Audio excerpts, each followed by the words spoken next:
All right, guys, going over today's market review, starting over here on ES on the daily time frame. I was looking at the previous day's low, which we did end up hitting, which was over here where price traded back down into this area. And I did not expect a huge expansion day because tomorrow is CPI. And we also had a large range day. And then we had this candle here, and we're just looking for a tap in. We're going to see coming into the farther part of the week if we can get down lower within this BISI down here. So maybe in London and then the start of the CPI news tomorrow, maybe we get a hit to the buy side and then we start selling off tomorrow down within this range. Or if we sell off here and then look for buys up later for possibly tomorrow or the rest of the week going forward for Wednesday, Thursday, and Friday. Going over to the 1 hour time frame, this is still what we're seeing here. Price traded back down here in London. And London took this low here from Monday. And after we hit that low, we could possibly expect some consolidation. And also with CPI tomorrow, we're not going to expect some crazy moves. So we're going to expect some type of seek and destroy environment. But I was there today looking at the markets basically watching to see if there was going to be a setup. Even in the seek and destroy types of consolidation. And I can get in here and show you some setups that I saw also on NQ, which was the best setup in my opinion, that I actually took for a trade. But we're going to go over down to the 5-minute time frame to get more information on this chart based on what we saw today. So price traded down lower here in London, and then we just consolidated. All right, coming into the market open, we came down here. Then we shifted up higher. So I'm looking in this area and basically looking to see if price wants to work higher up into here. So we hit the sell side, and then we're going to hit the buy side. Then what's next? Sell side. And we never really came down. We just created these relative equal lows, but it took all this internal sell side here from here. So it's really just a seek and destroy type of environment. So buy side hit, sell side, buy side, and then it just consolidates. And it just smokes everybody out trying to trade this on the day before CPI. So that's what the market gave us here in the AM session. I didn't even trade the PM, so I'm not going to go over the PM too much today. I'll go through a rundown of it, but I didn't even look at the market this afternoon. So let's just see what we had here. All right, so price traded down lower, and then we made this push up here, and it's going to entice a lot of people in. So like 9:30, everybody know market's open. Everybody wants to get in. Everybody's rushed to get into the market. And that's just what the banks want. So people are short. Everybody short here has their stop loss here and up here. So everybody short from London, and everybody buying down at these lows in London had their stop loss right below this low. Market opens, smacks them out, and we go up and hit the buy side. All right. And what could give you the indication that price was going to reach up into that area? Basically, this 1 minute fair value gap that is sitting right within here. So if we look at this fair value gap, we can see how the bodies are in the candles are closing within this area. We are really respecting the high of this fair value gap right here with these bodies. And then when price starts to leave and trade away, where's the nearest term target? It's up here. There's a lot of stops resting up above there. So we hit our sell side liquidity. We shifted our market structure above this high here. So the first part of the trading plan is like, where's the money at? And then it's like, then what happened to it? Like basically, first part, where's the money at? Up here. Second part, we look for the raid on the liquidity, which is down here. We had our shift in market structure, which is another part of the trading plan. And now we're looking for a fair value gap, a breaker, a volume imbalance, an order block. And we're also looking at time. What time is it for price to reach towards a specific level? At this specific time, it was 9:50 to 10:10 where the macro runs up. We ran up and we hit this high within here. And it also lines up with certain NWOGs. If we bring this up within this area, give me just a second here. I'm getting this chart to load up. Sometimes when you put the NWOG on, it just screws price up, as you can tell. There we go, there we go, there we go. So we traded up higher up into the high of this NWOG that was up within there, and then we came back down. I also wanted to keep in mind, you see this red line, horizontal line going across, that's a daily volume imbalance. So if we go to the daily time frame, we go to this area here. I have my volume imbalance marked up within here, unless it accidentally moved it, but no, they're right here, right here, right here. So these red lines are going to act as a form of support and resistance when price gets to those levels.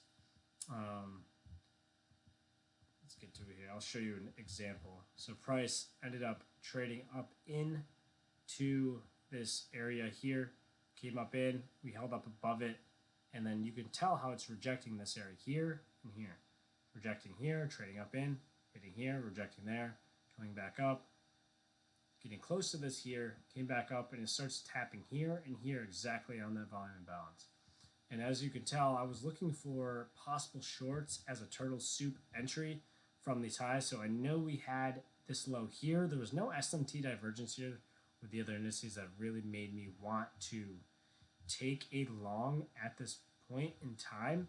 So you can tell if NASDAQ dropped down into this gap over here on the left, into this fair value gap, and ES stayed higher here, I would have been more iffy that price was going to go higher through this high up within here. And noticing that we're in seek and destroy environments and we're in consolidation and we're just bouncing back and forth, back and forth, back and forth, then it's possible that price is possibly going to work its way back down.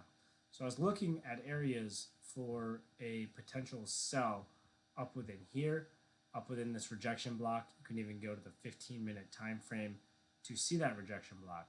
And that was the same time NASDAQ was up here in the 5-minute fair value gap as well. So if we pull that up right here, up there, there it is.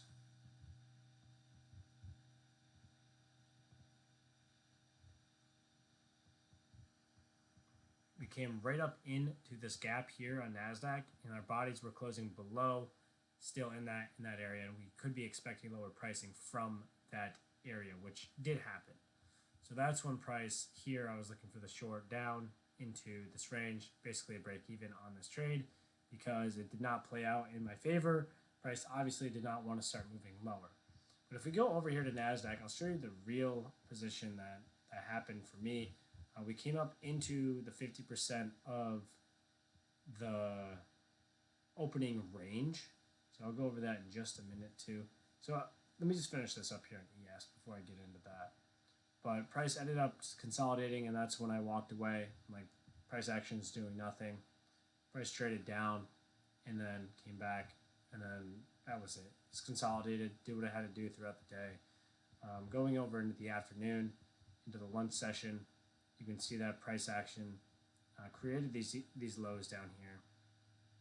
These relative equal lows. I would not want to buy something like that with those relative equal lows down here. But since we had this SMT down at these lows here, this made a deeper low than this. Price traded up higher, and we still have the buy side up within there. So if we're looking at price action going into that time frame, let's go over to it. Shit, rough today.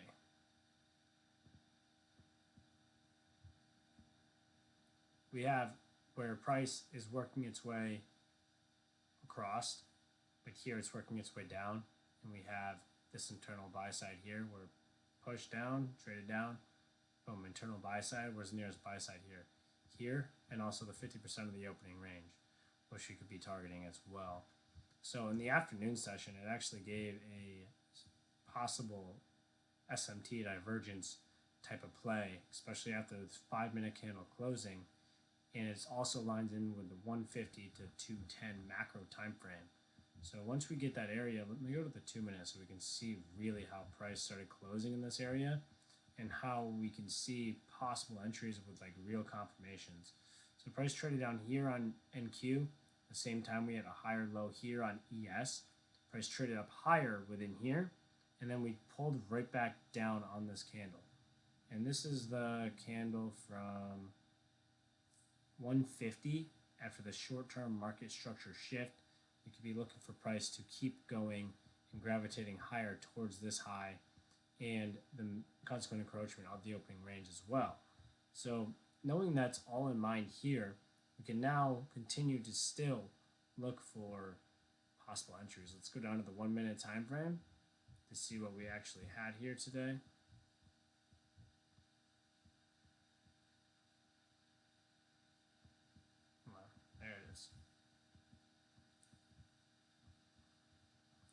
So price shifted down lower right here. Now we're on the 1 minute. We took internal liquidity here, hit this wick. We can measure this wick, we'll see from here to here. We even put on the quarters, we'll see if it's at 50% or not. Just wicks into the 50%. Bodies close right at the low that started this. So this is just all algorithmic. Clear as motherfucking day. Price trades up within here. And we're already gone on this candle. This, to me, it looks like an early entry. So I would not be entering on something like that. I would want to wait for something more of like a break of structure. You know what I mean? Like energetic. Where does price want to go to? So we have these near-term buy-side targets up within here. And this is what we can be looking for in price action. We see that price trades up, shifts in the market structure after the SMT divergence. And we have a nice break up within here. And what do you see? A fair value gap within our entry time. What time it is. So if you don't know what time it is, put a watch on. Buy an Apple Watch. Look at the time. Put a Rolex on. Something. Look at this area. So we're going to be looking at this area at this time. 150 to 210. That's a macro that runs. Every hour has one of them. Okay, the 20-minute time interval. The 50 to the 10. We have the SMT divergence right within here. So this makes the lower low, but we make the higher low here. Again, the time. Okay? And then we start to shift up higher within that range, targeting here for short term. That would be break even. Here for, let's see if you get 5 handle. Let's say after spread, you're entered right here. Definitely break even. If not, we're going to be looking for the 5 handle run that ICT loves to talk about. It really depends on your entry point, but that's really enough for me from here to here. Nice 2 to 1. Coming to the constant encroachment of the opening range. So 50% of the opening range, which would be right there. So it's a clear as day entry in my opinion. And if you might be wondering, like, what is the consequent encroachment of the opening range? Pull this up right here, clear up my chart a little bit, close this out. Let's go over to the regular trading hours. So we're looking at this opening range price from here to here. Put everything back on. I have an opening range here. I have my fib drawn from the high to the low, and we reach that area. It's a draw on liquidity. So the 50% of it's right here to 44144.5. As you can tell, from here to there, I have it marked up. All right. So that was just a draw in that time frame to get price up into there. So we have SMT down here, breaking market structure, more accumulation, and we're showing willingness to trade away from this consolidation and go towards our higher time frame target, which should be right there. And then, even from there, let's really just get down in deep and dirty within this one here. What can we see? Come on. What can we see within price action now? All right, we took the high, took this internal high, tapped this order block here on NASDAQ, and notice how we made equal highs here, but a higher high here. So that's more SMT divergence. And then price starts to shift away from that area, from right there. We're now looking for price to then deliver towards another form of sell side. So in these seek and destroy type of environments, going buy side, sell side, buy side, sell side. And we're just looking for our indications, our basically our breakers, our order blocks, our SMTs, and liquidity. All right. Like I said, I didn't trade this afternoon session, so you might be wondering, like, what am I doing? I wasn't going to go over this too much, but I'm just looking at price action and actually had clean opportunities in the afternoon for that to happen. But in these types of environments, I don't even care to go sit down and trade it. But we ended up trading back down into here after the SMT divergence at the high, and we can draw out this order, this fair value gap from here to here. This fair value gap marked up, and you can tell the bodies of these candles and the wicks respect it exactly to the point. At the same time, we're here, okay, on this order block. All right, creating more SMT divergence where this made the lower high. We draw a line from here to here, draw a line from here to here. Boom, that's SMT divergence coming into 250 to 310. Okay, that's another time frame. Just like I said over here, 150 to 210, 250 to 310. Boom, trades right in and trades away. Where are we attacking? Internal sell side, relative equal lows, right within here. NASDAQ, lows here, trades right down, smacks out those lows. Basically clear as day for something like that. Still, kind of choppy conditions for my liking.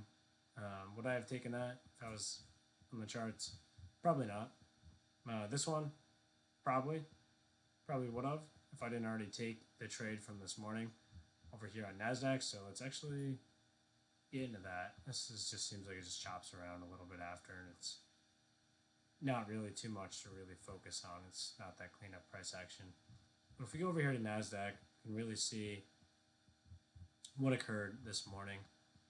I'll bring up ES again so we can actually see it. So we started to have price work its way higher within here. I noticed we had all these relative equal lows down within here, and then also down within here, and down below here that I wanted to see get attacked at some point, and possibly even down to the Monday low, which is right down here. As you can tell, I just know it's Monday low. Leave that there. But we broke higher. We smacked down all this buy side up here. And we had a lot of relative equal lows down here. And we also hit the consequent encroachment of the opening price. Okay, so that's that opening range that I was mentioning earlier. So we have that consequent encroachment in the opening range. Let's pull it up real quick so you can see it. So from here to here, 50%, right here. So price trades down, came up in, and now we got all these relative equal lows down here. And I'm looking for price to reach that area, and then there's the Monday low over here. So we hit the 50% of that range, and now I'm looking for deeper price action. So what can I enter in? Okay, I'm entering in inversion gaps. I'm watching inversions. I'm watching order blocks. I'm watching candle closures. So we have this inversion gap that's sitting right within here, and I'm looking at the 1 minute time frame, and I'm looking to see if price wants to tap up into there. So this 1 minute time frame here trades right down through it, closed right down through that area, and we tapped up into the city that was up within here. So we shifted after this low was taken right here. Our market structure shift happened there. We tap in, and I'm using this inversion to act as a form of resistance and not see price come back up above these highs up into this area. Could that happen? Yes, but I was taking a bet on what I see in price action that was not going to happen, and I was targeting this low right here and also deeper down within this range. If I closed out my whole trade right here, I would have made more money than I did. Obviously, I just took partials on it. I was also entering more trades within here. If we go down to this area, I'll show you what I mean. Right within here. So I know we were in a deeper discount. Just looking at price action, looking at this, from this wick to this wick, we have a fair value gap. And from here, we tapped up in to this volume imbalance as well, from right here to right here. All right. And at the same time, ES was sitting within these candles within here. So if you measure this entire range right here, so we just measure from here to here, we're sitting within the breaker of this area. And I was expecting, if we were going to keep going bearish, that this breaker was going to hold price action right here, and then just send price down below these relative equal lows that are down here, but obviously did not. And then when price reached up into here and that started trading away, I entered another position right here in this retest. Stop loss right there. Do not want to see it come back up above the high. Price traded down. I was like, okay, came back up, broke even the trade. All right. I broke even more of the trading position that was up here. And then I had the stops on the rest right here.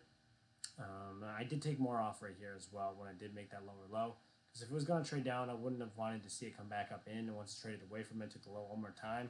It's like, okay, this is just, these conditions are already trash. So I don't want to be in something like that. But yeah, that was just a recap from today's session.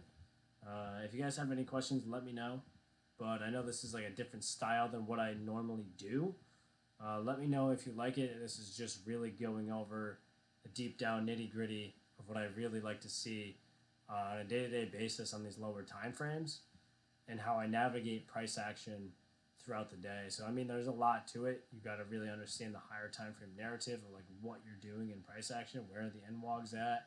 Where's the daily candle at? What's the 4-hour structure looking like? How are the 1-hour candles closing? And it's like every single hour or even every 10 minutes, you're looking at the 1-hour candle to really determine how you're expecting this candle to form or how the next 1-hour candle will form based on liquidity points. So that's it. It's going to wrap it up for the day. It was a pretty good day with expecting consolidation and seek and destroy types of conditions. And this was just an example of how we can navigate through those seek and destroy types of conditions. Obviously not financial advice, but you can see how it can be done. And we don't need to just completely sit out on days like this. But on days like this, we need to really be testing our patience. We need to demand a lot from our patients so we can really focus in and getting good opportunities. All right, because tomorrow I'm going to see what happens with the CPI news and then just go from there. I'm not going to push or rush anything going into CPI. So yeah, let's see. Take care, everybody. Love y'all. Peace out.